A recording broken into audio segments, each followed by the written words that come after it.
April 3rd. I'm Shane Blazer, the chairman. You want to take roll call? Will do, thank you. Mayor Blazer is here. Ryan Austin, older person, is absent, or excused. Lee Tao. Here. Eric Doven. Here. Susan Feith. Here. Ben Goudreau. Here. Thad Kubishak. Here. Thank you. We have a quorum with 6 members. Thank you. I would like to just take a moment to recognize Commissioner Susan Feith. This is her last meeting. So I'll embarrass you for a moment. She has not sought reappointment. So in April, I'll be bringing forth a name for City Council to affirm. But I want to thank you for your service and the many hours you put in and many questions you've asked. Thank you for having me, and I appreciate that. Thank you. All right, our first item of business is approval of the reports from March 6, 2023 meeting. What are your wishes? Make a motion to approve. I'll second that. So we have a motion by Goudreau and seconded by Tao. Any discussions or questions? Seeing none, all in favor say aye. Aye. Aye. And does anybody oppose? That motion carries. Item 2 is 23-000116 Emmanuel Lutheran Church and School, a request for a certified survey map approval for a new lot configuration at an unaddressed parcel at the northeast intersection of 24th Street South and County Highway W, parcel ID 3409225, and a portion of 1501 24th Street South, which has a parcel ID of 3409200, and to accept dedicated right-of-way of County Highway W. Mr. Kearns. Thank you, Mayor. This typically would not have to go in front of the Plan Commission with the recent amendment to the subdivision code. However, because there is a street dedication involved, it is before you for your review, and it does pertain to the following few items on the agenda tonight. Particularly, it is to, the survey, as you'll note, is to change the lot lines for the new development that's proposed for Emmanuel Lutheran Church, and it will create one parcel. Currently, it's each item is identified for 2 parcels, and when we get to the rezoning and the comp plan and the development, this conditional use permit, ideally you need 1 parcel for that, and that's what this CSM does. As I noted at the beginning, it does have a dedication included, so that dedication needs to be approved by Plan Commission and Common Council. It is fitting, the lot configuration is fitting, and we would recommend approval for the development. Thank you. Thank you. Anyone have any questions? All right, seeing none, what are your wishes? Move for approval. I'll second. So I have a motion by Fee, seconded by Doven to approve the request. Any further discussion? Seeing none, all in favor say aye. Aye. Aye. Any opposed? That motion carries. We're on to item 23-000128, Emmanuel Lutheran Church and School. Action on a request from Emmanuel Lutheran Church and School for an amendment to the city's comprehensive plan, specifically map 7-2 future land use map, to reclassify an unaddressed parcel at the northeast intersection of 24th Street South and County Highway W, parcel ID 3409225, and a portion of 1501 24th Street South, parcel ID 340920, from a commercial land use classification to a governmental public institutional land use classification. Mr. Kearns. Thank you. Before I turn it over to Carrie, is it okay if we discuss number 3 and 4 together? Everybody good with that? They do coincide, and we've got the presentation set up to address both of them. One is the comp plan amendment, the other is the rezoning. With that, I will turn it over to Carrie. Thanks, Carrie. All right, thank you. This item and several other items on the agenda are being heard concurrently. This first item for comprehensive plan amendment, I just want to note that the public hearing will occur during the Common Council meeting later this month. And the underlying future land use map designation for both of the parcels, but from here on out, we're just going to be talking about Lot 1, that southern parcel that will be a result of the certified survey map that was just discussed, is commercial in nature. So we are looking at going from a commercial designation to a governmental public institutional designation, and the applicant is concurrently applying for a zoning map amendment and a conditional use permit to establish a worship facility or a church and a civic use facility, or as they're describing it, an event center. So looking in terms of the comprehensive plan, which is of course the overarching land use planning document that we want to be looking at initially, the existing designation again is for commercial, and our comprehensive plan describes this as areas for a wide range of commercial development, including retail sales, personal and professional services, and offices. This area may also include lands designated for environmental protection and compatible civic uses. And then the designation proposed is for governmental, public, institutional, and this is described as areas for a wide range of governmental, public, and institutional uses. These areas may be in public or private ownership. This area may also include lands designated for environmental protection. And of course, because we're looking at changes in land use designation and zoning, we want to look at surrounding uses and zoning and designations. So looking to the north, the future land use designation is commercial. To the south is mixed residential, and east is residential, and west is commercial. So it's kind of an array of future land use designations. A lot of times when we're looking at modifying future land use or zoning maps, we're looking at surrounding uses to make sure we have consistency with what is around. I would argue this isn't always the case with institutional. Oftentimes institutional tend to be larger parcels that can be in a mix of designations because they typically are larger school sites, governmental sites, or in this case, church sites that aren't necessarily going to be site after site after site. So the institutional blends nicely with the mix of future land use designations. And then looking at zoning, to the north is R2 mixed residential. To the south and east is Town of Grand Rapids, and then to the west is B2 general commercial. So these are our standards of review when we're looking at changing our comprehensive plan map. Is the proposed amendment in the public interest? Yes, given the surrounding designations and uses, the governmental, public, institutional, future land use designation is consistent and fitting for the site. Again, it's a large site. It's works very well with any kind of use that would be governmental, public, or institutional in nature. And the mix of surrounding uses, it's consistent with those. Is the proposed amendment consistent with the remainder of the plan? There's more details in the staff report about other aspects of the plan, but yes, the amendment is consistent with several goals, objectives, and policies outlined in the comprehensive plan. So our recommendation for the future land use map amendment is for approval.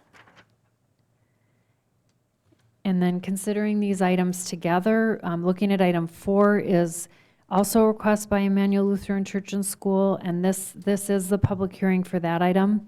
An action on a request for a zoning map amendment to rezone an unaddressed parcel at the northeast intersection of 24th Street South and County Highway W, parcel ID 3409225, and a portion of 1501 24th Street South, parcel ID 3409200 from R2 Mixed Residential District to I1 Institutional District.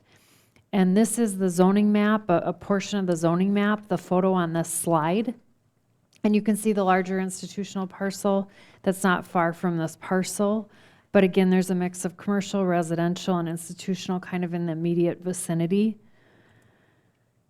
And the applicant is proposing a zoning map amendment from the mixed residential R2 district to the proposed zoning of institutional I1 district. And again, they're concurrently applying for conditional use permit to establish a worship facility or church and civic use facility or event center. This is the terminology from our zoning ordinance, the worship facility and civic use facility.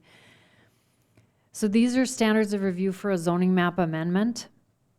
So they're intending to go to the institutional district, the I-1 district, and this district is intended to accommodate institutional uses, whether maintained by the city, another governmental body, or a private business that are deemed to be a permanent use. This district is located in adjoining adjoining residential areas of the city where such uses are consistent with existing and planned residential uses, and that is the case in this case. The use they're proposing would be more of a permanent use, and it is adjoining residential areas and it is very compatible with surrounding residential uses. So looking at standards of review for the zoning map amendment, it is consistent with the city's comprehensive plan, assuming taken together that the comprehensive plan amendment is approved, including future land use maps or similar maps. It is consistent with other planning documents that have been adopted by the Common Council, consistent with surrounding parcel zoning, and we saw in that earlier table that it is, and advances the larger planning vision for the area. And we think that is the case with this proposed zoning map amendment.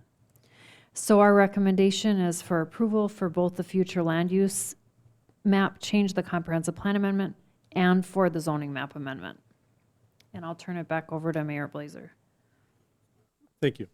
I guess we'll take them in order. So I read item 3. So regarding item 3, does anybody have any questions?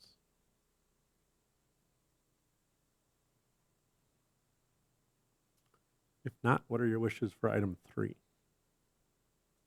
I'll make a motion to approve Plan 23-128 as presented. Thank you. I'll second it. Thank you. We have a motion by Dobbin, seconded by Feith.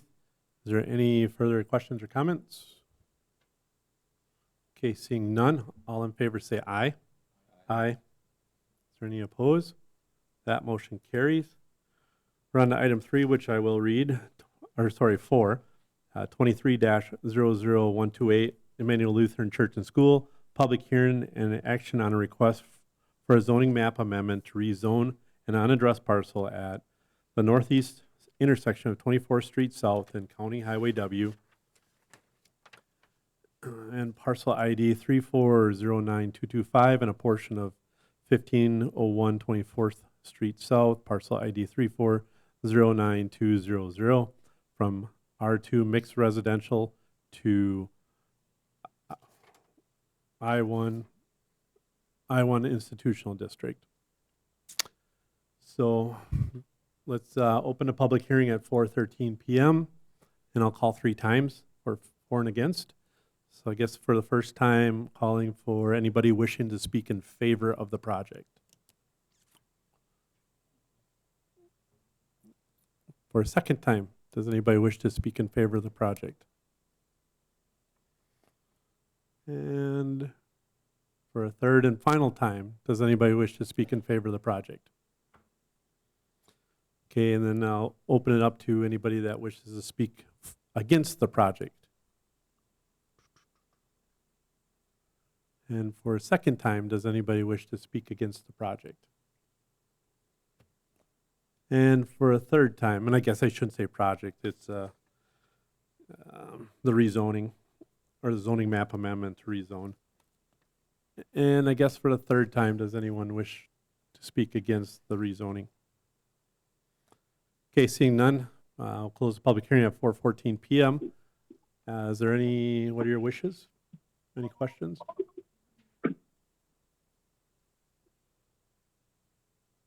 And what are your wishes?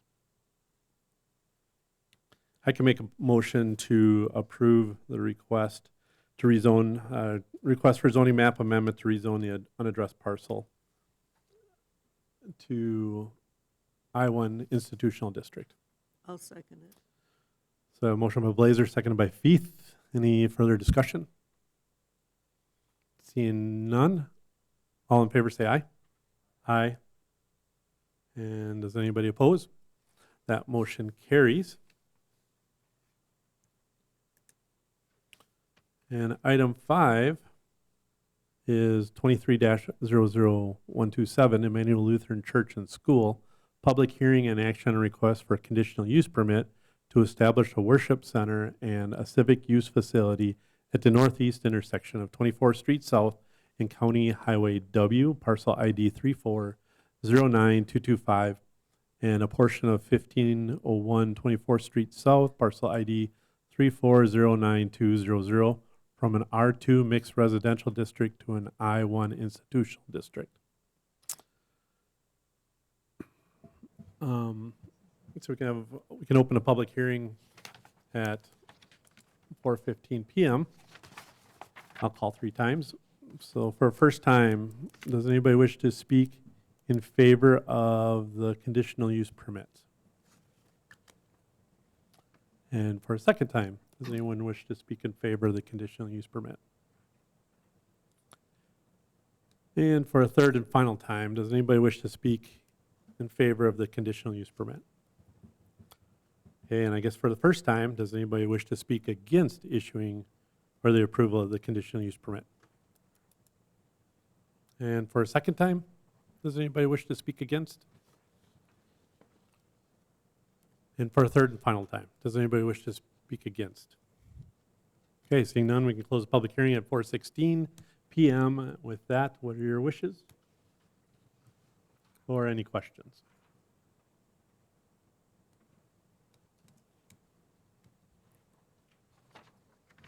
Did you want us to go over the conditional use permit Yes, renderings please. at all? That's a Okay. good point. Thank Sherry, you. go ahead and provide Got the ahead of myself. background of the request. Thank you. So again, the applicant tonight is applying for, was just approved for the CSM Comprehensive Plan Amendment and Zoning Map Amendment. And they are intending to use the large southern 26.535 acre site to establish a 20,138 square foot worship facility or church and a separate 6,126 square foot civic use facility or event center. There are some, in some of the renderings that you've seen, and you'll see there is a future plan for an attached school building attached to the worship center. However, that portion is not before you tonight. Those were just created as part of their internal phased planning phases. But tonight is the church and the event center. So, and just to note, staff is also recommending that the Plan Commission grant a special exception to allow 2 principal buildings on site.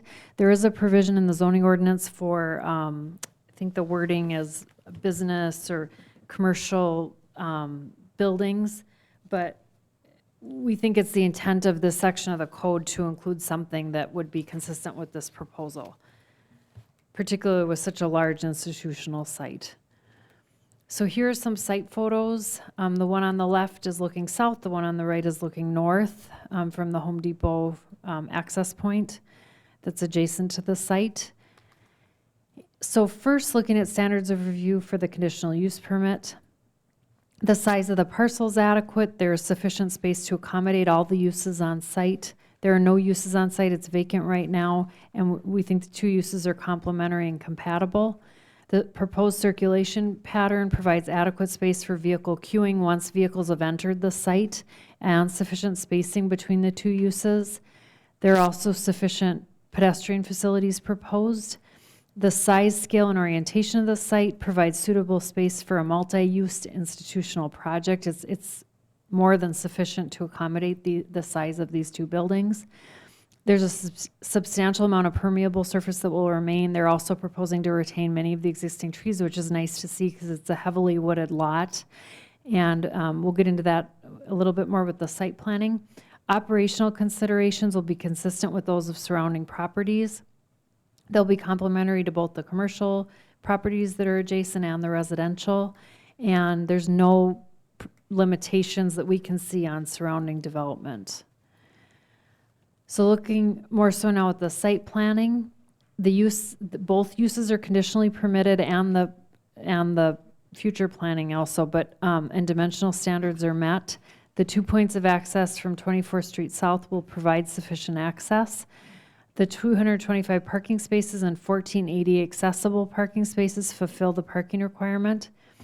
Street frontage and parking lot, getting into landscaping, the street frontage plantings cannot be confirmed because they are retaining existing trees they're required to verify the size of the existing trees and what types of trees they are to get the points counted. And that would take a forester going out to the site and doing some measurements. So we are asking for a revised landscape plan to be submitted for our approval. They're a little short on parking lot requirements also. This is very easy to accommodate. I mean, it would just be basically adding a couple trees. But again, that can be shown with a revised plan that we're asking to be submitted. So that is noted as a condition of approval. In terms of architectural requirements, the church meets architectural requirements. Staff did have some concerns about the event center. The siding proposed was all metal siding, and it wasn't consistent with our architectural standards. So the applicant did bring a revised rendering that is before you that was handed out just prior to the meeting. We haven't had a lot of time to review it, but it does incorporate brick, a brick veneer, I believe it is, at the base, like a wainscoting. And they can, the applicant has several representatives here, so they can definitely give more detail. There's also a wave panel. It's still metal, but it has more of a consistent appearance with the fiberboard siding that's proposed on the church. And then there is kind of an awning or a lower roof line that creates some visual interest. So they can provide more details about that, and that would be at the commission's discretion if that is consistent with our architectural requirements. Lastly, lighting levels at the northern side of the property line did exceed the accepted standards as shown, and they believe this is something that'll be easy to lower and revise and meet our standards, but we also have added a condition requesting a revised lighting plan as well. So they're going to do this with the revised landscaping plan. So staff is recommending approval with conditions, including the revised landscaping plan, the revised lighting plan, and then the fire department did have a chance to review the proposal. And condition number 3, there may be an access drive required depending on how the project complies with these distance requirements with the exterior entrances. And we did include a condition that put some hours limitations on the event center and just some general conditions as well with stormwater management, and that minor modifications can be approved by the Community Development Department. And with that, I will turn it back over to Mayor Blazer. Thank you. Does anyone have any questions? There are representatives here also. I had a question about number 4, about the hours. Yep. I guess, was that put in by Planning Commission? Is that consistent with other facilities? And I guess, is the applicant okay with that? I'm just thinking of, I'm guessing they're going to use this for like weddings and something. If 11 o'clock is a time on the weekends, that it's going to be okay for that?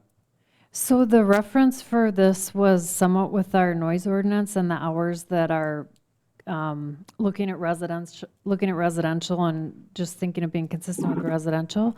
And I believe the applicant was agreeable to the hours, but it's something we could definitely double check and make sure that it meets their needs. I guess I was just thinking like the noise ordinance is there for anything past 11 o'clock, but if they wanted to operate something past that, they could still, the noise ordinance could still be in effect to quiet that after 11 o'clock. But I guess if the applicant had any concerns about it. I agree with you, Eric, that the noise ordinance is in place for noise, and if they're holding an event that's not noisy, then I wouldn't think that it would need to be shut down.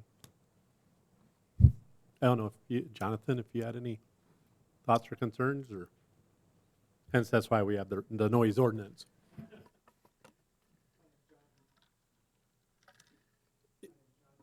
Is there a button push, green light? There we go. There you Oh, go. Excuse me. Yep, thank you. Jonathan Bloom, the facility administrator for Emmanuel. Nice to meet all of you. Going to what you had said, we would prefer, just for that very reason, we did have in mind things like wedding receptions that may go longer than that. If we have the ability to operate within noise restriction levels, that would certainly be what we would like to see personally going, or as a group going forward. Yes, that would fit our needs. Yeah, I guess I would agree.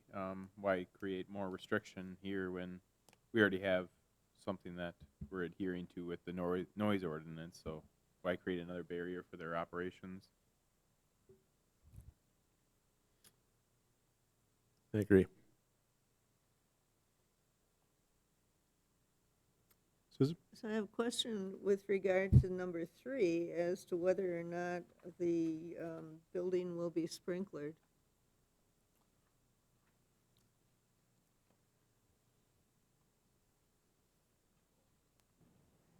Hi, Pete Schneider, architect with Growth Design Group, working with the church on this project. The worship and gathering building will be sprinklered along with the future school. The event center will not be sprinkled. But I believe both currently meet the fire department's requirements.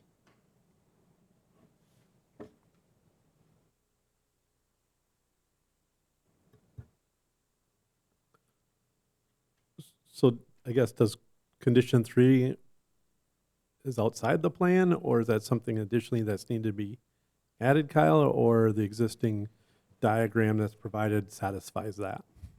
In our review of the planning documents, it was noted by the fire department, there weren't measurements on the site plans, so I would advise to keep it on there if it's met, and they can prove that it's met prior to construction, no harm done. But again, it's something that wouldn't hurt to keep on there, and isn't any more restrictive with removing it, I guess, either, though. Okay, thank you. Any other questions? Or any other questions on recommendations?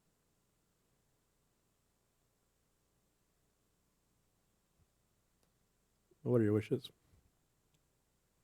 I'll make a motion to approve the request 23-127 for the conditional use permit with all staff recommendations, removing number 4 in entirety. I'll second. So we have a motion by Davin, seconded by Goodrow.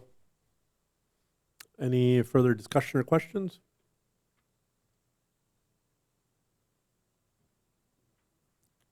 Seeing none. All in favor say aye. Aye. Aye. Is there any opposed? That motion carries. And you should be all set. Thank you. If you want to sneak out, you can, or you can stay for the last item. We're on to item 6, which is 23-00125, City of Wisconsin Rapids, a public hearing and action on a request to amend Chapter 11 zoning ordinance, specifically Appendix A, Land Use Matrix, to list single-family dwellings as a permitted or conditional use permit in the R3 multifamily medium-density residential district. Mr. Kearns. Thank you. I'll turn this over to Carrie as well, as I believe you've got a presentation on this. Thank you. Thank you. So this is a staff-led or city-led application, but in large part because we have had requests that have similarly brought this same issue to light. So it's something we've been talking about for a while. And so we have, these are our residential zoning districts kind of by intensity, like as they become more intense. We don't have R4 zoning in the city, but it's delineated as a district. I just want to note that. So single-family residences are permitted in the RR through the R2 district, and then again in the B3 district, but not in the R3 district.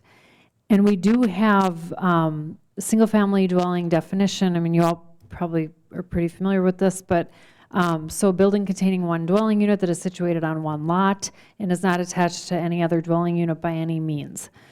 So this is a map of where the R3 zoned properties are in the city, and not in all cases, but in some cases, particularly in the more interior areas, the more developed areas, we have larger sections of properties that probably were originally constructed at the turn of the century or between then and maybe like 1920 as single-family residences, and maybe have become multifamily or something like that. but, and maybe the intent is to go that way, maybe they're more intensified. But sometimes we do have people that want, like a property's been vacant for a while, or maybe it became a duplex, and for some reason they would like it to be single family. And we're running into, here's some of those clusters, areas I'm sure you're very familiar with, where we have had specific requests to bring something back to single family. We had an application, for example, that went to zoning board to establish something that had been multifamily back to single family. They were restoring a historic home. Sometimes it's just the desire of people that they would like it to become a single family again. And typically in zoning, the concern is more if there's something too intense for an area, but there's not as much concern if there's something of low intensity that's being proposed. So we don't see a lot of risk with allowing a single-family home. Here you can see it's permitted in RR, R1, R2, and then further across in B3, but it's prohibited in R3. So looking at the previous zoning code, that code carried forward uses that were permitted in less intensive districts, which some zoning codes do, some zoning codes don't. But just interestingly, the previous one did allow this because it allowed anything in that previous category to come through. And many R3 districts contain a predominance or at least a proportionally high number of single-family residences, again, especially true in older, more developed parts of the city. If they're vacant for more than 1 year, they're required to be established as a permitted use. Thereby, it's prohibited as a single-family residence. And because single-family residences are viewed as one of the least dense and intense types of physical development, staff is proposing that single-family dwellings be considered as either permitted or conditionally permitted as the commission sees fit in the multifamily medium-density residential R3 district. I think that's held over. And so we are recommending that it be permitted, that single-family dwelling be added as a permitted use in the R3 district. And I'll turn it back over to Mayor Blazer. Thank you. Well, I guess let's open a public hearing first at 4:32 p.m. I'll call 3 times. Does anybody wish to speak in favor of making this change? For a second time, does anybody wish to speak in favor of changing?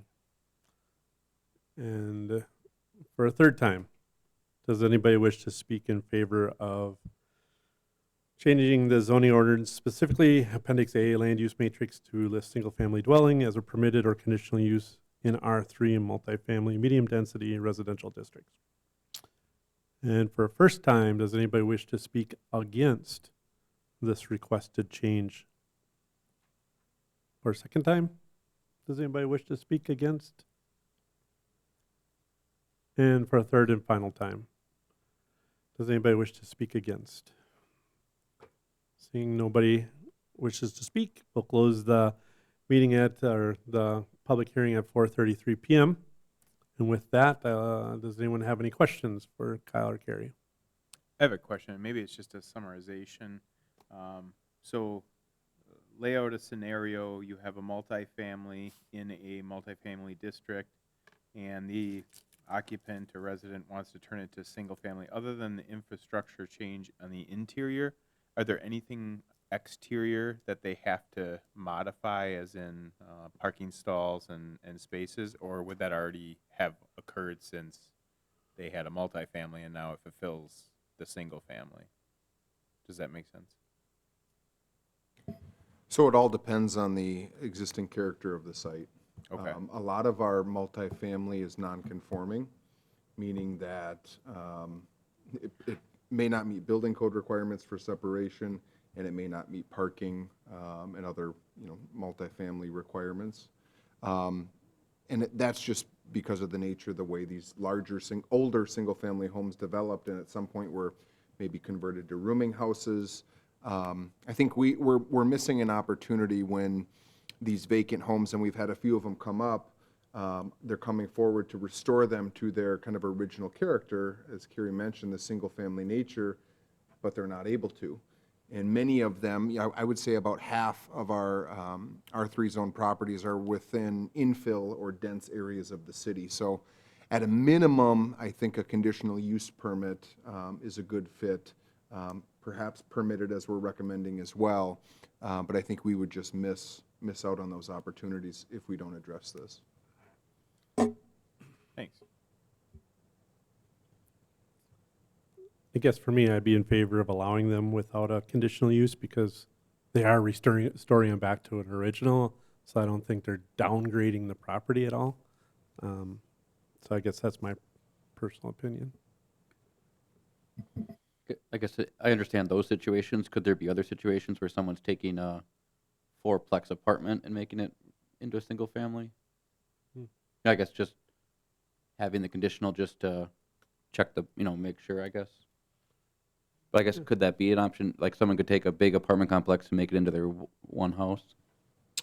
Yep, and we've got situations where we've got a non-conforming law office, I believe, that was an old historic home that was converted, went through the variance process, conditional use, and was a law office for decades. Now they want to convert it back to single family. Most of the time, the building code requirements are such that it's going to be very costly to do that one way or the other because there are separations, sprinklers for multifamily, for example, versus not in the UDC. They're two complete different codes. So I think most of the time it'll be self-regulating, but there could be an instance if somebody's willing to throw the money at a fourplex and have one large residential unit, they could.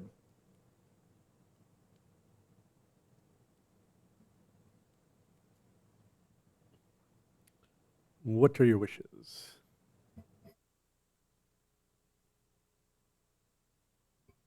Well, for the sake of conversation, I would move that we allow it without the conditional use.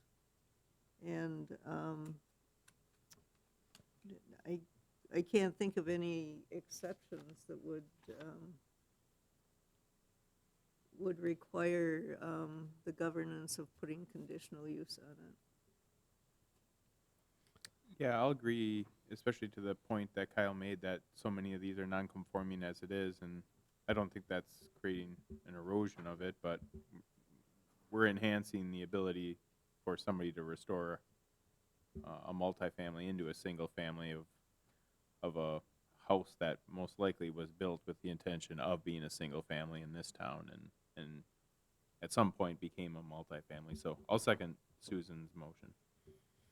Thank you. We have a motion and a second. Is there any further questions or discussion? I'm seeing none. All in favor say aye. Aye. Does anybody oppose? That motion carries. We're on to item 7, which is adjournment. Make a motion to So adjourn? moved. So we have a motion by Thad and Second. seconded by Goudreau. All in favor say aye. Aye. Anybody oppose? Thank you. Thank you, everybody. Have a good night.